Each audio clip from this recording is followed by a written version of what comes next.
নমস্কার, আমি doctor Arnab Barma, consultant IVF specialist, Prapti fertility institute, Bowbazar, Kolkata থেকে।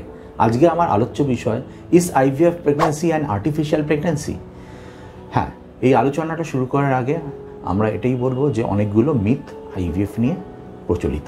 তার মধ্যে এটা হলো যে আইভিএফ বাচ্চা কি সত্যি ন্যাচারাল বাচ্চার মতো, না কোনো আর্টিফিশিয়াল রোবটের মতন বা ভিন গ্রহের প্রাণীর মতো? এই প্রশ্নটা অনেকেই আমাদেরকে করে থাকেন যারা প্রথমবার কোনো আইভিএফ ক্লিনিকে যান। সবাইকে আমরা এটা বলতে চাই, এই মুহূর্তে দুনিয়াতে প্রায় 3.2 মিলিয়ন বেবিজ হলো আইভিএফ বেবিজ। তো সুতরাং সেই সমস্ত বেবি যারা আইভিএফ বেবি, তারা কিন্তু নর্মাল বেবিদের মতনই তারা আস্তে আস্তে বড় হচ্ছে এবং অনেকে বড়ও হয়ে গেছে।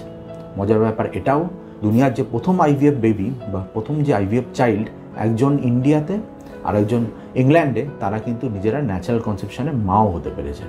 তো সুতরাং কোনো বাচ্চাই আইভিএফের মাধ্যমে যারা হয়েছেন বা জন্মেছেন তারা কেউ আর্টিফিশিয়াল নয়, তারা সমস্ত নর্মাল রক্ত মাংসের মানুষের মতন, আপনার আমার সবার মতন। তো এই বিষয়ে আরও কিছু জানতে হলে ডেফিনেটলি নিচে দেওয়া নম্বরে আপনাদেরকে ফোন করে জানতে হবে।